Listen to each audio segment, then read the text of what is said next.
Caro Secretário-Geral dos TSD, aos nossos ilustres convidados aqui presentes, o Sr. Secretário-Geral da UGT, que cumprimento também muito calorosamente, o Sr. Presidente do Conselho Económico e Social, Dr. Silva Peneda, bem como todos os que se querem associar a esta sessão de recordação também, como aqui já foi feita, da instituição dos Trabalhadores Social-Democratas em 1984. Eu não me recordo de ter estado aqui, porque não ajudei a fundar os TSDs em 1984, mas recordo-me bem de, no Congresso do PSD, em março de 1984, em Braga, se ter feito a alteração estatutária que permitiu justamente validar estatutariamente essa criação que resultou da fusão entre a tendência sindical reformista social-democrata e, na altura, o que se chamava os socioprofissionais do partido, do PSD. Estávamos, nessa altura, para aqueles que têm essa memória bem presente, no Congresso de Braga, em 84, com o professor Mota Pinto a liderar o partido e também como vice-primeiro-ministro de um governo de coligação chefiado pelo Partido Socialista, que até 1985 executou um programa de stand-by com o Fundo Monetário Internacional para fazer face a um pedido de emergência que o país fez na altura para poder aceder a financiamento externo que lhe permitisse não apenas regularizar a sua responsabilidade perante o exterior, mas também para assegurar o financiamento ao mercado interno. Talvez seja curioso verificar que 30 anos depois, a crise que se abateu sobre o país foi ainda mais grave do que aquela que se viveu de 1983 a 1985. Nessa altura, o país precisou de pedir emprestado, e não tinha crédito para o fazer, cerca de 5%, um pouco menos, do equivalente ao Produto Interno Bruto português. Desta vez, foram quase 45%. Nessa altura, a grande dificuldade que havia era em ter disponibilidades de reservas cambiais em dólares que nos permitissem suportar as importações de que o país necessitava para abastecer o mercado interno. Havia também, portanto, já um problema de competitividade da nossa economia. Desta vez, o problema de competitividade revelou-se muito mais profundo do que então. E, por essa razão, o programa de ajustamento económico que temos vindo a realizar envolve uma componente de reforma de agenda de transformação estrutural do tecido económico português que não esteve na ambição do programa de ajustamento de há 30 anos atrás. Significa isto, em qualquer caso, que levámos demasiado tempo no nosso país a perceber as causas dos nossos problemas, aquilo que estava mal e como deveríamos atuar para resolver duradouramente esses problemas. Acho que é, em qualquer caso, relevante sublinhar que, como o Governador do Banco de Portugal já deixou bem claro em estudos que divulgou ainda no ano passado, que o impacto que o ajustamento teve, o de há 30 anos e o que estamos a realizar nos rendimentos das pessoas, das famílias, nas prestações sociais, foi desta vez, apesar de tudo, um impacto menos grave do que há 30 anos. Quer dizer, apesar de todos termos noção de que estamos a atravessar uma fase difícil, de que estamos finalmente a sair, a emergir, em que tivemos de tocar nos rendimentos das famílias, a verdade é que conseguimos, desta vez, não afetar de forma tão negativa os rendimentos das famílias como aconteceu há 30 anos atrás. Claro que o mecanismo é diferente. Na altura, não passava pela cabeça de quem estivesse no governo fazer cortes nos salários ou criar contribuições sobre as pensões que reduzissem os pagamentos das pensões. O mecanismo, na altura, chamava-se inflação. A inflação resultava de uma política que o governo tinha à sua mão, que era a desvalorização da moeda, e que fazia que os rendimentos das pessoas fossem, em termos reais, desvalorizados face àquilo que eram os preços médios no mercado. E, portanto, apesar do governo decretar o aumento dos salários e das pensões, aquilo que eles podiam comprar, de facto, era muitíssimo menos do que os aumentos que eram concedidos. A ilusão criada pela inflação resultou numa perda de poder de compra e, portanto, numa diminuição efetiva, real, do rendimento e das transferências que se faziam, das transferências das prestações sociais para as famílias, maior do que conseguiu-se obter desta vez.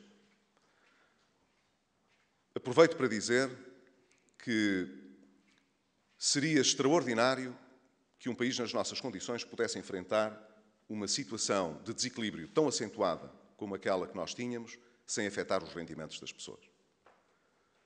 Hoje em dia, no entanto, quem ouça vários responsáveis políticos, além de diversos analistas políticos que se pronunciam com frequência nos meios de comunicação social, fica-se com a ideia de que, apesar de vivermos talvez a crise do ponto de vista financeiro mais grave dos 120 anos da nossa história, se exigiria dos poderes públicos que resolvessem a situação como se de uma situação normal se tratasse.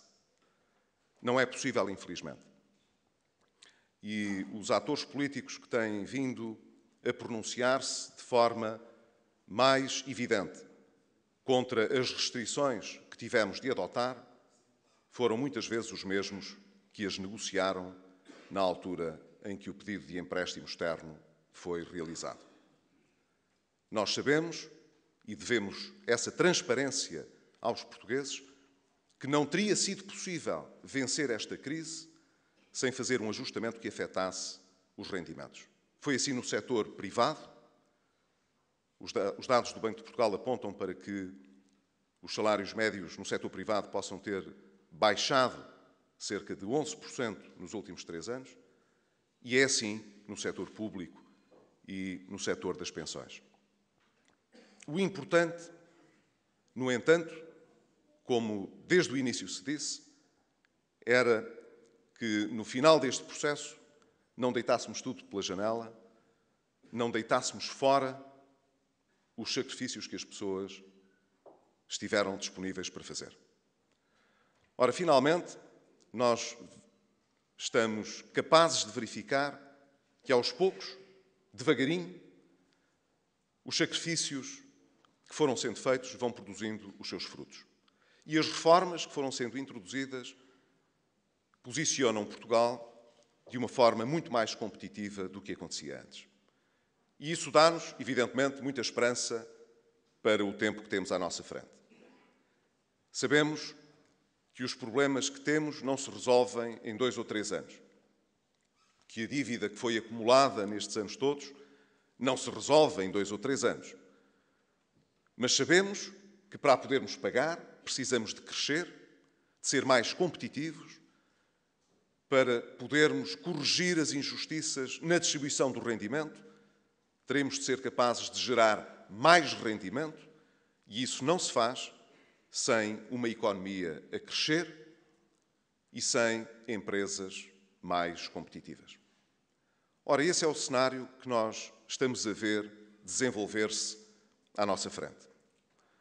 Os dados oficiais vêm mostrando que o país, de facto, iniciou um caminho de retorna económica ainda em 2013, a partir do segundo trimestre de 2013, e estou muito confiante de que os dados até a final do ano mostrarão que esse caminho é um caminho sustentado, e que, pela primeira vez, seremos capazes de medir a evolução da nossa atividade económica no prazo de um ano e chegar à conclusão de que ela cresceu e que, portanto, tivemos um aumento positivo, nessa medida, do valor do PIB, comparável de ano a ano. Sabemos também que, apesar de muitos portugueses não terem conseguido evitar buscar oportunidades de trabalho noutros países e terem emigrado, a verdade é que nós vamos aumentando o volume de oferta de emprego na economia. Não é ainda o volume que nós necessitamos para reabsorver o desemprego que foi gerado pela crise ao longo dos últimos anos. Mas é um caminho positivo. As expectativas que existiam quanto ao nível da taxa de desemprego não se têm vindo a cumprir. Pelo contrário, tal como relativamente à recessão económica, que será bastante menor do que aquilo que foi estimada, também o desemprego será menor do que aquilo que se esperava. Isso dá-nos, portanto, uma perspectiva de retoma da nossa economia muito mais positiva do que aquela que tínhamos há algum tempo atrás. Sabemos que as exportações portuguesas têm continuado a desenvolver-se a um bom ritmo.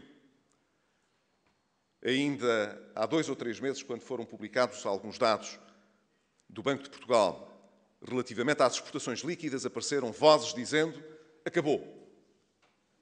Daqui para a frente já não podemos contar com as exportações.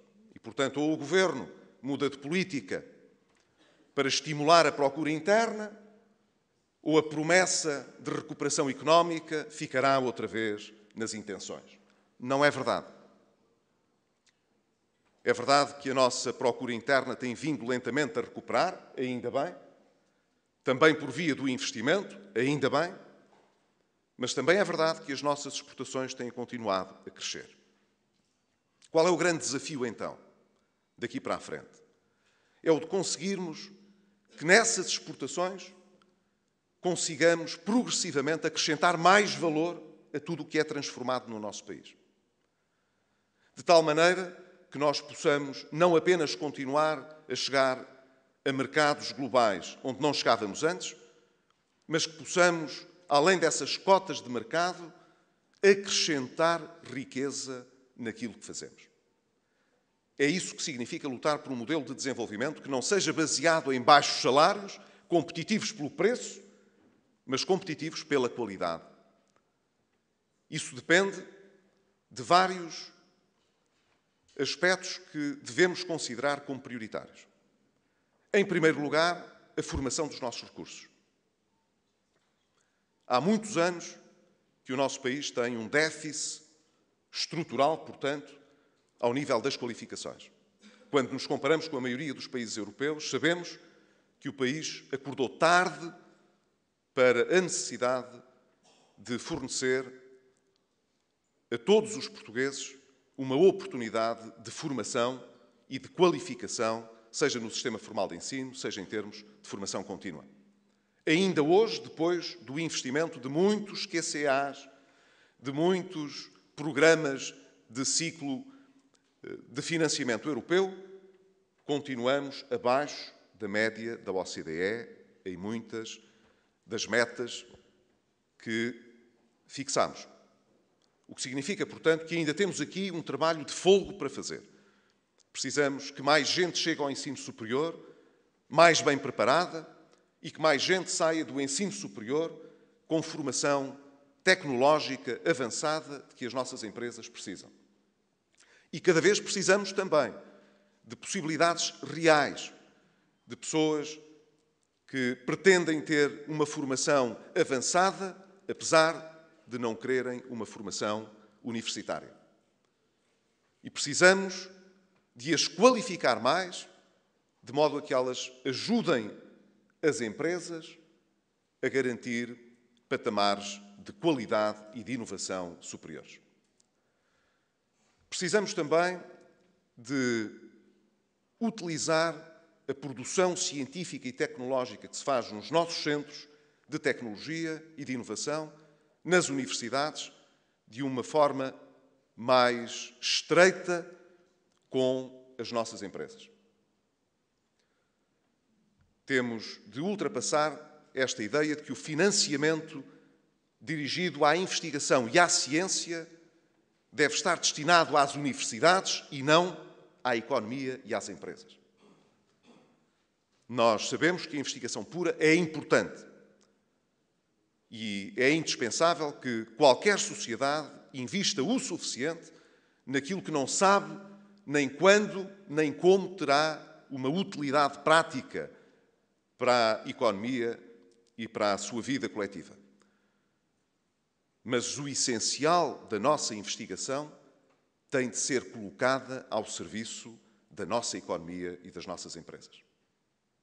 E por isso temos de mudar razoavelmente a maneira como encaramos não apenas a utilização de fundos europeus, mas a forma também como canalizamos os recursos destinados à investigação e desenvolvimento. Em terceiro lugar, precisamos de atrair capital externo para a nossa economia. Nós não devemos fazer de conta na nossa sociedade. Não devemos fazer de conta que somos ricos quando não somos, que temos possibilidades de resolver problemas rapidamente quando eles demoram tempo a ser resolvidos. Equívocos sobre esta matéria geram uma fatura sempre pesada que o país pagará mais tarde ou mais cedo. Uma das coisas que precisamos de constatar é que a generalidade dos empresários em Portugal tem pouco capital. Temos pouco dinheiro. As empresas, para se expandirem, os trabalhadores, para poderem progredir, precisam de ter acesso a financiamento. Ora, não é possível pensar o crescimento do país de uma forma saudável nos próximos anos apenas com recurso ao financiamento bancário. Isso foi o que aconteceu de há muitos anos a esta parte e deu mau resultado. A maior parte dos negócios não libertaram margens suficientes para remunerar o financiamento que foi facilitado. E reparem que muito do financiamento que tivemos nos últimos 10 anos foi o mais barato que se poderia pensar desde os últimos 40 anos. Portanto, temos de aportar investimento externo para Portugal. As empresas que não têm dimensão suficiente para poderem concretizar os seus planos de investimento precisam de se juntar. É preferível a um empresário ter uma parte mais pequena de uma empresa com futuro do que ser dono de uma empresa que não tem futuro nenhum, nem para esse empresário, nem para os seus trabalhadores. Teremos, portanto, de criar incentivos suficientes para que aqueles que querem ganhar massa crítica o possam fazer. E para que aqueles que queiram ceder uma parte das suas empresas a quem está disposto a arriscar, a investir nessas empresas em ativos nacionais, o possam fazer também.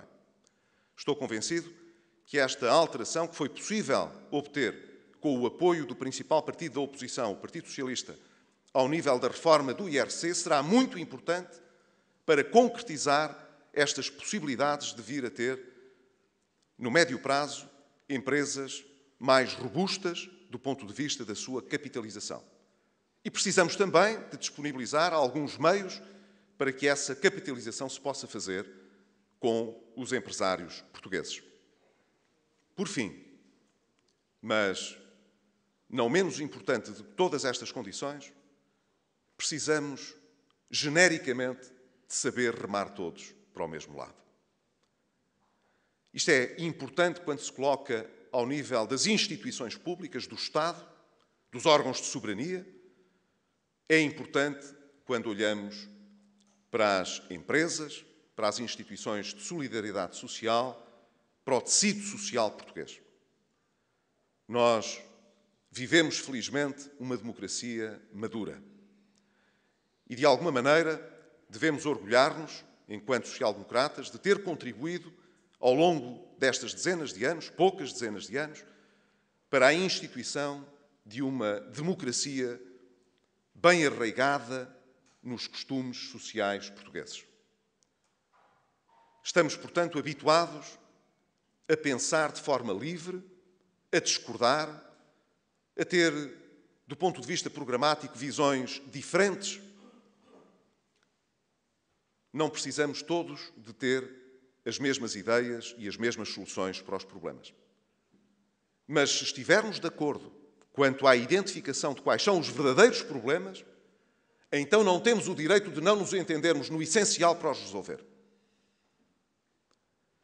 Eu espero que a possibilidade que está ao nosso alcance de fechar este programa de emergência, este programa de assistência económica e financeira, nos dê também a faculdade de, no médio e longo prazo, traçarmos uma estratégia que possa ser comum às principais forças políticas. E que, dessa maneira, o exemplo que os parceiros sociais têm dado, de, apesar de divergirem de muitas das posições do Governo, terem conseguido chegar a entendimentos para que situações mais favoráveis e não piores possam ser alcançadas, possa ser inspirador para as forças partidárias. Se formos capazes, apesar das nossas diferenças, de, no campo das finanças públicas, traçarmos no médio prazo um compromisso que represente um teto de despesa discricionária, que não onere as gerações futuras, nem os impostos dos portugueses, todos os partidos sairão vencedores com isso, porque todos darão aos portugueses a certeza de que não voltaremos a viver tempos de desequilíbrio orçamental que tenham de conduzir a um resgate externo. Mas precisamos também de ter uma agenda de transformação da sociedade portuguesa que vá mais longe do que aquela que já cumprimos e que nos permita responder a aspectos cruciais dos próximos anos. O menos relevante não será certamente o de políticas que precisamos de encetar para inverter a tendência de quebra de natalidade em Portugal. Não haverá sistema de segurança social que conheça reforma bem-sucedida que possa sobreviver a esta tendência de declínio demográfico que vivemos. Sabemos que não é um problema nosso, estritamente nosso. É um problema de toda a Europa. E, portanto, provavelmente, não seremos originais, nem conseguiremos resolver esse problema sozinhos. Mas temos de começar a entender-nos quanto a uma estratégia comum para vencer esse grande problema que nós temos. E precisamos, naturalmente, já o disse aos parceiros sociais, disse-o também ao Sr. Secretário-Geral da UGT, que precisamos de aprofundar, se não de renovar em alguns aspectos, o compromisso social que foi possível fazer em 2012. O país precisa que nós possamos chegar a entendimentos duradouros para vencer não apenas a crise que estamos a vencer, graças também ao apoio dos parceiros sociais, mas também para construir uma sociedade mais livre e mais justa do que aquela que fomos capazes de construir nos últimos 40 anos. Estou convencido que se todos soubermos defender o essencial e abdicar das diferenças que nos separam e que são menos relevantes, nós teremos condições para ter um acordo social que proteja os trabalhadores, as famílias portuguesas, o Estado português e, portanto, o nosso futuro coletivo. Quero aos TSD agradecer, como Presidente do PSD, todo o trabalho que vêm realizando ao longo destes anos. Têm sido muito bem-sucedidos a superar a dúvida que em 84 se colocava. Será possível ter independência suficiente face ao partido para poder representar uma força crítica e relevante no mundo laboral, fazendo a fusão dos socioprofissionais com a tendência sindical reformista? A resposta é sim. Foi possível superar esse ceticismo e os TSDs conseguiram, graças a muitos dos seus dirigentes, a muitos dos seus militantes, construir uma reputação de independência, de autonomia que orgulha o PSD, mesmo ou sobretudo quando, não estando de acordo, conseguimos todos remar para o mesmo lado. Parabéns aos TSDs e parabéns ao GT também, que aqui hoje está representado. Muito obrigado.